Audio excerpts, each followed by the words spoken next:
Guided by the Quran's light, we find our way. Guided by the Quran's light, we find our way to success in this life and a brighter day. To success in this life and a brighter day.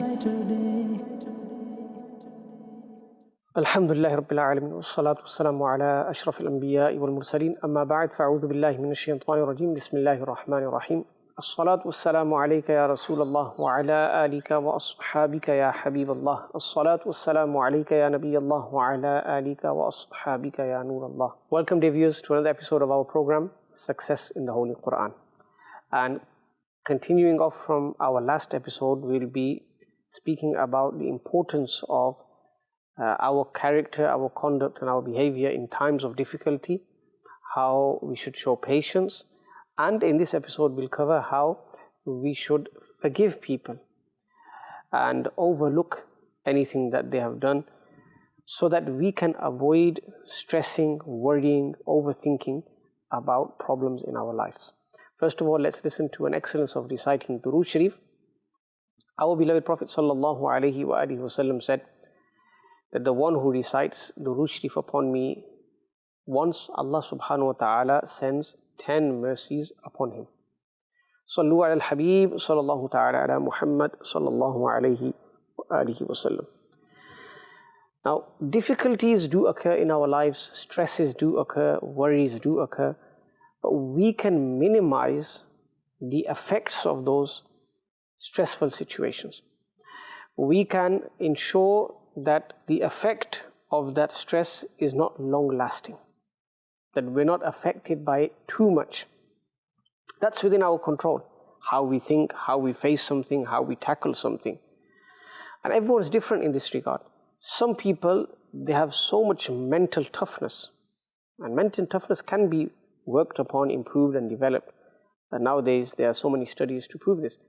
But sometimes people naturally have this mental toughness where they will go through the most difficult of situations, yet the outside world will not even know. People would think that this person is going through the most ease in life, that everything's set for him. He has it easy. But in reality, he's going through a lot. Why is that the case? Because he does not show that to people. In his speech, in his conduct, in his behavior, in his mu'amalat, his transaction with people, he doesn't show that. The only person he asks for relief from is Allah subhanahu wa ta'ala. That's the way we should be.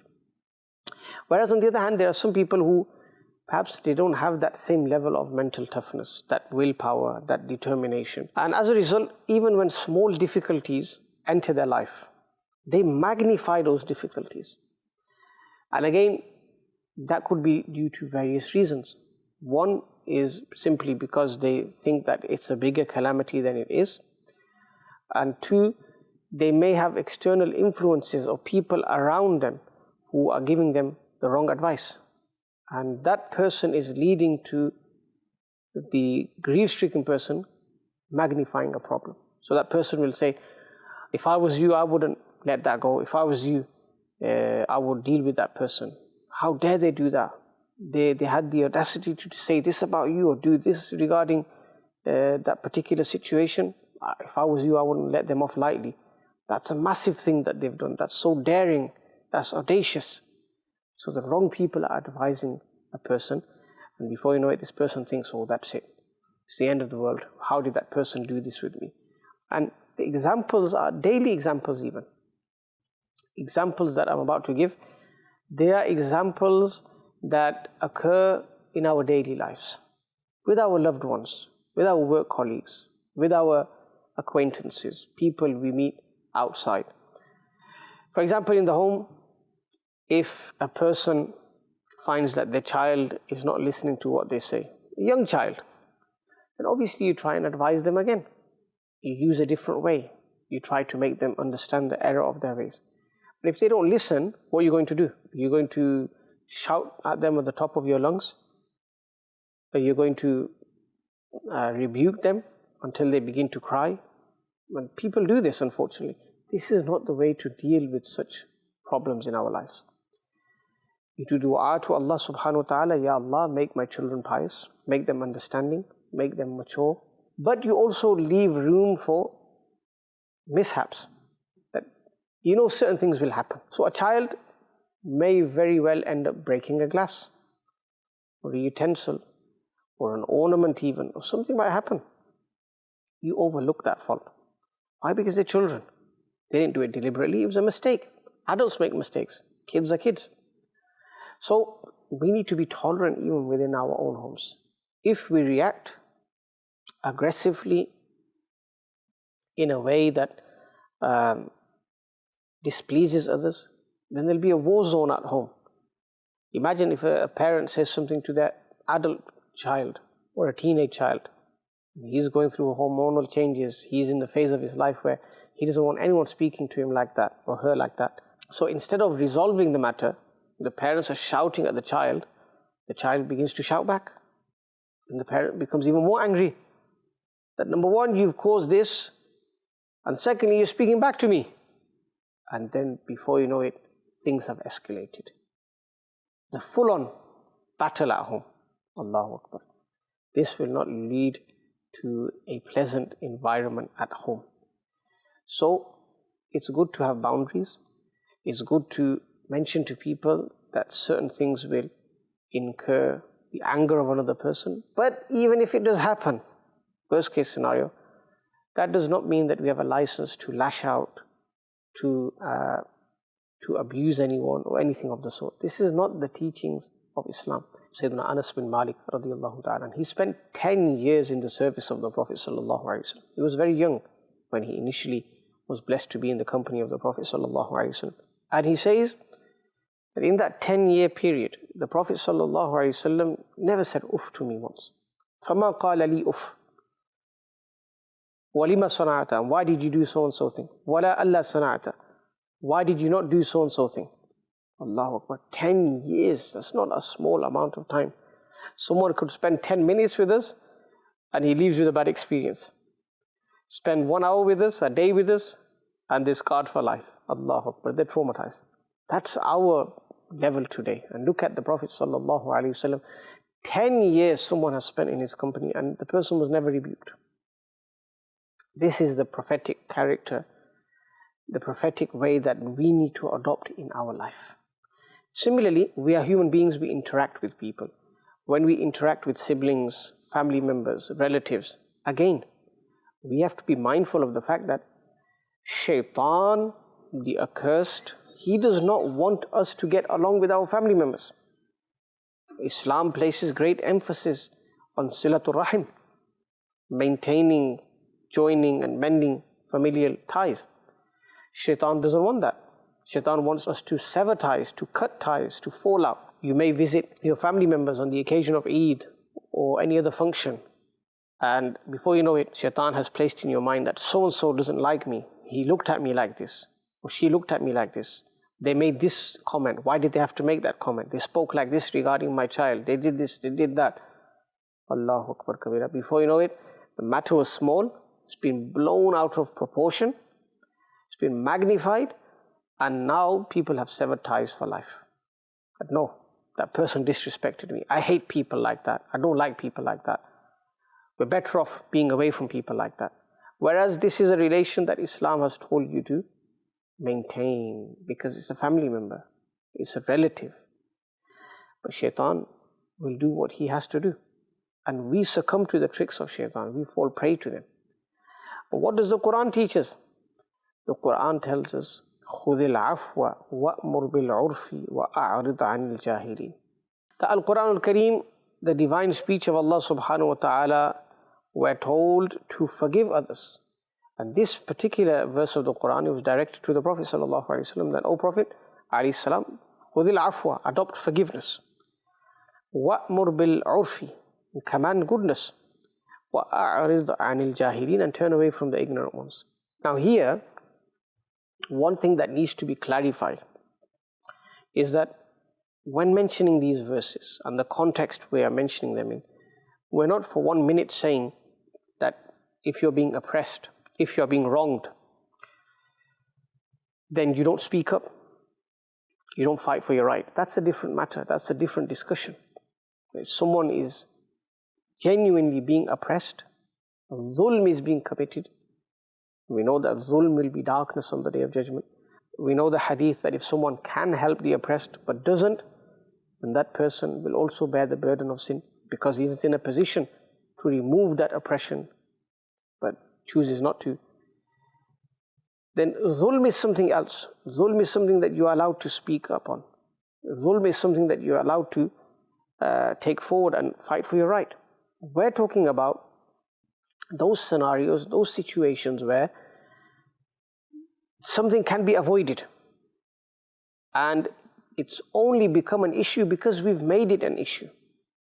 Like, we don't have any device or gadget or tool whereby we can identify the thoughts of a person. But because of a certain way they spoke, or certain gesture they made, or anything, that's it, we've made a conclusion now. We've come to a conclusion. We've formed an opinion now. That's it. This person is evil. This person is like this. This person is like that. This person can never change. Allahu Akbar. Who are we to say that? We're humans. We make mistakes. But is the door to change shut forever? No. Allah subhanahu wa ta'ala can change the fortunes of a person. Allah can change a bad charactered person into a good charactered person. Allah ta'ala can change people throughout history. We know of great awliyaullah rahimahumullah ta'ala who in their previous life, meaning they lived a life of sin. Someone was an alcoholic, someone was a highway robber, someone was involved in another sin. But when their sleeping fortune awoke, when Allah subhanahu wa ta'ala destined for them to change, how did Allah change them? Subhanallah. They went from the lowest of low to the highest of highs. They were granted the maqam of Siddiq, highest ranking awliya. They were granted the maqam of elite awliya. So we should never think like that regarding our fellow believers. And if we feel uncomfortable, then okay, don't engage too much. But still, you have to keep up those appearances, because Islam wants you to, Islam orders you to. You still have to meet your relatives. You still have to meet your parents. You still have to meet your siblings. And based on an event or an incident, you can't cut off ties. It's not as simple as that. Yes, there are some instances where you're allowed to, but they are extreme cases. There are cases where you're genuinely being harmed by that person. You, your loved ones, your family members. And there's clear proof of that. Secondly, when that person is a deviant, who has heretical beliefs, and they will misguide you if you stay in their company. These are certain cases. Mostly in our society, in our communities, in our families, these cases are not even found. And over small, trivial matters, people form bad opinions, bad assumptions of others. They cut off ties. And they're sinful for this. But going back to it, forgiving. This is something that we need to adopt. This is something that we need to develop, forgiving others. Why? Because we want Allah to forgive us on the Day of Judgment. Keeping that in mind. We want Allah to show us mercy on the Day of Judgment. We should show mercy to others on the earth. We should forgive others on the earth. And the ulama have explained that al-afu kaffu darari ma'al qudrati alayh. That forgiveness is not retaliating when you can retaliate, and instead forgiving someone. You're in a position now to take revenge, but you choose not to.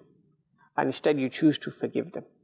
And remember, when you forgive others, if that person has iman in their heart, sooner or later they will realize that, look, we did wrong with that person. The person still forgave us. Allahu Akbar. Whenever you show the beauty of Islam in your character, there will definitely be positive effects of that. That will have a positive effect. Whether it happens instantly or after a while, inshallah, the beauty of that quality that you exhibited will be manifested, inshallah. Allah subhanahu wa ta'ala states in Al-Quran Al-Kareem, وَلَا تَسْتَوِي الْحَسَنَةِ وَلَا السَّيِّئَةِ. Good and evil are not the same. إِدْفَعْ بِالَّتِي هِيَ أَحْسَنُ. Something bad happens to you, someone does something bad to you, your reaction, your reply should be with that which is better. Better than that evil. So if you're going to say, oh, it's tit for tat, give as much as you received, how are things going to work? So in Tafsir Khaza'inul Irfan Sadr al-Afadil Maulana Mufti Na'imuddin Muradabadi rahimahullah ta'ala states that reply with goodness of character, reply with gentleness. Your reply should be full of tolerance and forbearance as well. And this is how you should forgive those who have wronged you. Show them mercy. This is what the Quran is teaching us. And if we don't follow this and we say, no, I'm going to give that person a taste of their own medicine, I'm going to make them bow on their knees and seek forgiveness from me, I'm going to do this and I'm going to do that, my name is not such and such if I don't make them come crawling to me. Allahu Akbar. These things are said in our society. And when a person says this, he forgets that above him, meaning above his own Zat, is the greatest Zat of all, Allah subhanahu wa ta'ala. Meaning Allah subhanahu wa ta'ala can, in an instant, make someone face the repercussions of their actions. Allah ta'ala can diminish someone. Allah ta'ala can lower someone. Allah ta'ala can punish someone. So why are we showing this arrogance? Why are we showing this anger? Especially in a situation where we haven't even got full clarification, as it happens in our societies. That we haven't clarified with the person we have an issue with, we agree to the rumors that are being spread, hearsay, people spreading lies. We believe that like it's some revelation, ma'adallah, and we don't even clarify with the person as to what he said or what happened or if there's a way to resolve this. But no, we've become such a community who are argumentative, quarrelsome, who are almost always ready to fight, who thrive in these situations when it comes to fighting and arguing and swearing and rebuking others. Allahu Akbar Kabira. This is not good. This is not good. This is not the way of the Prophet sallallahu alaihi wasallam. Forgiveness, reconciliation, these are things that we should adopt when affliction strikes us, when we're hurt by other people, when something happens in our lives. Look at the Prophet sallallahu alaihi wasallam, that when his beloved uncle, Sayyidina Amir Hamza radiyallahu anh, Asadullah, when he was martyred, and he was so close to the Prophet sallallahu alaihi wasallam, imagine what the Prophet alaihi wasallam had to go through at that time. Imagine the pain, the immense pain he was feeling in his heart. But when Wahshi came to the Prophet sallallahu alaihi wasallam and he sought forgiveness sincerely, the Prophet alaihi wasallam forgave him. Sayyiduna Wahshi radiyallahu anh embraced Islam, became a Sahabi. And on the day where he sent Musaylima Kazzab to Jahannam, hellfire, he said, there was a time when I took the life of the best of people, meaning Sayyidina Amir Hamza radiyallahu anh. Today, I have killed the worst of people. So, the Prophet sallallahu alaihi wasallam forgave Sayyidina Wahshi radiyallahu ta'ala. On the day of the conquest of Makkah, when the kuffar, the disbelievers, those who had enmity with the Prophet ﷺ, those who opposed the Prophet ﷺ, those who made life very hard for the Prophet ﷺ, were lined up in front of him, and he could take revenge against them. He forgave them. And they even gave the khutbah that you are a noble person, son of a noble person. They knew the Prophet ﷺ and his beautiful character traits. The Prophet ﷺ said, La tathriba alaykum al-yawm. Today I will say what my brother Yusuf ﷺ said, La tathriba alaykum al-yawm. There's no rebuke upon you this day. There's no harm upon you this day. So this is the way of the Prophet sallallahu alaihi wasallam. And what is our way? The opposite. We say to people, my way or the highway. Allahu Akbar, no. It's the only way is the Islamic way. The only way is the Quranic way. The only way is the prophetic way. That's what we need to embed in our mind. That is the way that we are going to do things, and that is the way we are going to become successful. Yes, problems will occur. Yes, unsavory things will happen. Yes, situations will occur which we're uncomfortable with within our lives. But how we deal with them will define us. If we forgive people, if we're someone who overlooks people's faults, then inshallah on the Day of Judgment, Allah subhanahu wa ta'ala will overlook our faults as well. Allah subhanahu wa ta'ala will forgive us as well. Allah subhanahu wa ta'ala will grant us entry into Jannah without accountability, inshallah. So this episode we discussed the importance of facing problems, masail in our lives in ways that lead to goodness for all parties involved. In particular when it's our own family members, our fellow Muslims, our loved ones, that we should minimize this risk of things coming out of hand, getting out of hand, becoming magnified and being blown out of proportion. Forgiveness is also a way that we deal with calamitous situations. We show patience by forgiving others. When we forgive others, then the Quran says that that person will become like a best friend to you. فَإِذَا الَّذِي بَيْنَكَ وَبَيْنَهُ عَدَاوَةٌ كَأَنَّهُ وَلِيٌّ حَمِيمٌ. So that person and you, who there was difficulty between, who there was a quarrel between and dispute between, كَأَنَّهُ وَلِيٌّ حَمِيمٌ.